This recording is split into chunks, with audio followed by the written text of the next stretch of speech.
এই মুহূর্তে সমস্ত চাকরি প্রার্থীদের জন্য একটা ইম্পর্টেন্ট আপডেট আছে, সেটা হচ্ছে যে পশ্চিমবঙ্গের একটা জেলা শিক্ষা দপ্তরে কিন্তু নিয়োগ করা হচ্ছে। যে প্রতিষ্ঠানে এই নিয়োগটা করা হচ্ছে সেটা হচ্ছে district institute of education and training. এই প্রতিষ্ঠানে কিন্তু নিয়োগ করা হচ্ছে। কোন পদের জন্য নিয়োগ করা হচ্ছে? যে পদের জন্য নিয়োগ করা হচ্ছে সেটা হচ্ছে ক্লার্ক পদের জন্য কিন্তু এখানে রিক্রুটমেন্টটা করা হচ্ছে। যদি বলা হয় যে কত বছর বয়স পর্যন্ত তোমরা এখানে অ্যাপ্লিকেশান করতে পারবে, তো তোমাদের জানিয়ে রাখি যে তোমরা এখানে 45 ইয়ার্স পর্যন্ত কিন্তু অ্যাপ্লিকেশান করতে পারবে। 45 বছর বয়স পর্যন্ত কিন্তু তোমরা এখানে আবেদন করতে পারবে। তোমাদের যে মাইনেটা হবে সেটা হচ্ছে পশ্চিমবঙ্গ সরকারের যে টিআরডাব্লিউ রুলস আছে সেই পশ্চিমবঙ্গ সরকারের ডিআরডাব্লিউ রুলস মেনেই কিন্তু তোমাদের এখানে মাইনেটা দেওয়া হবে। দেখো, এখানে যদি তোমরা আবেদন করতে চাও তাহলে কিন্তু তোমাদের কোনো রকম অ্যাপ্লিকেশান ফিস জমা এখানে দিতে হবে না, মানে কোনো রকম অ্যাপ্লিকেশান ফিস কিন্তু লাগছে না। উইদাউট অ্যাপ্লিকেশান ফিস তোমরা এখানে আবেদন করতে পারবে। কিভাবে তোমরা অ্যাপ্লিকেশান করবে? 3 ভাবে কিন্তু তোমরা অ্যাপ্লিকেশান করতে পারো। নাম্বার 1 হচ্ছে অ্যাপ্লিকেশান করার পর অ্যাপ্লিকেশানটা তোমরা পোস্টের মাধ্যমেও পাঠাতে পারো। নাম্বার 2 হচ্ছে তোমরা যদি চাও যে নিজে জায়গায় গিয়ে বাই হ্যান্ড তুমি অ্যাপ্লিকেশানটা জমা করবে তাহলে সেটাও কিন্তু করতে পারো। আর যদি তুমি চাও অনলাইনের মাধ্যমে অ্যাপ্লিকেশানটা করবে তাহলে সেই প্রসেসটাও কিন্তু তুমি ফলো করতে পারো। এবারে আসা যাক এখানে আবেদন করতে গেলে কোন কোন ডকুমেন্টসের প্রয়োজন আছে। নাম্বার 1, 1 নম্বরে যে ডকুমেন্টসটা লাগবে সেটা হচ্ছে তোমার এজ প্রুফের সার্টিফিকেট লাগবে। এজ প্রুফের সার্টিফিকেট হিসাবে যে জিনিসগুলো তোমরা দিতে পারো সেটা হচ্ছে তোমার যদি বার্থ সার্টিফিকেট থেকে থাকে, মানে জন্মের প্রমাণপত্র থেকে থাকে, তাহলে সেই বার্থ সার্টিফিকেট দিতে পারো।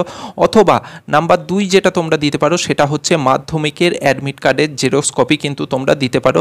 এটা গেল নাম্বার 1। নাম্বার 2 যেটা লাগবে সেটা হচ্ছে তোমার আধার কার্ডের জেরক্স কপি কিন্তু দিতে হবে। নাম্বার 3 যেটা লাগবে সেটা হচ্ছে তোমার প্যান কার্ডের জেরক্স কপি দিতে হবে।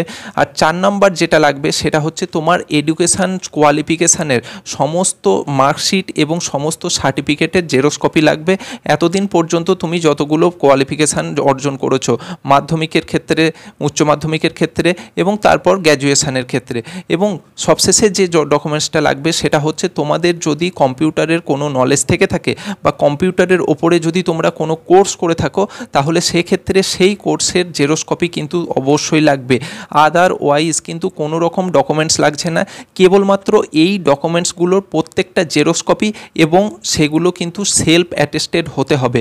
এই সেলফ অ্যাটেস্টেড কপিগুলো একত্রে করে তোমাকে কিন্তু পাঠাতে হবে এই অ্যাড্রেসটাই, to the principal DIET, DIET DIET, south 24 Parganas, village হচ্ছে মৌজপুর, পোস্ট হচ্ছে রমাকান্তনগর, PS মানে পুলিশ স্টেশন হচ্ছে মন্দির বাজার, এবং সবশেষে কিন্তু পিনকোড নাম্বারটা লিখে দিতে হবে, সেটা হচ্ছে 74 33 95। এটা হচ্ছে এই জায়গার পিনকোড নাম্বার, এটা সবার শেষে দিতে হবে। এছাড়াও কিন্তু তোমরা অনলাইনের মাধ্যমে অ্যাপ্লিকেশান করতে পারো। সেক্ষেত্রে এই সমস্ত ডকুমেন্টসগুলো একত্রে স্ক্যান কপি করে সেই স্ক্যান কপিগুলো তোমাকে ইমেল অ্যাড্রেসে পাঠাতে হবে। যে ইমেল অ্যাড্রেসে তোমরা এই স্ক্যান কপিটা পাঠাবে সেটা হচ্ছে diet, DIET diet Joynagar @gmail.com। এই ইমেল অ্যাড্রেসে তোমাদের কিন্তু পাঠিয়ে দিতে হবে। কত দিনের ভেতরে পাঠাতে হবে সেটা হচ্ছে 31/5/2024, অর্থাৎ মে মাসের যে লাস্ট দিন আছে, শেষ তারিখ আছে, সেই 31 তারিখের ভেতরে তোমাদের কিন্তু অ্যাপ্লিকেশানটা পাঠাতে হবে। অনলাইনে হলে অনলাইনে বা অফলাইনে হলে অফলাইনে। কত সময়ের মধ্যে পাঠাতে হবে সেটা হচ্ছে বিকেল 4টে বাজার আগে কিন্তু তোমাদের অ্যাপ্লিকেশানটা গিয়ে পৌঁছাতে হবে, তাহলেই কিন্তু তোমাদের অ্যাপ্লিকেশানটা গ্রহণ করা হবে। আদারওয়াইজ কিন্তু অ্যাপ্লিকেশান রিজেক্ট করে দেওয়া হবে। আশা করি প্রথম থেকে শেষ পর্যন্ত দেখার পর ফুল ডিটেলসটা, ফুল ইনফরমেশনটা ক্লিয়ার হয়েছে। যদি না বুঝতে পারো, যদি কোনো অসুবিধা হয়ে থাকে বা যদি কোনো প্রশ্ন থেকে থাকে কমেন্ট বক্সে করো, উত্তর কিন্তু পেয়ে যাবে।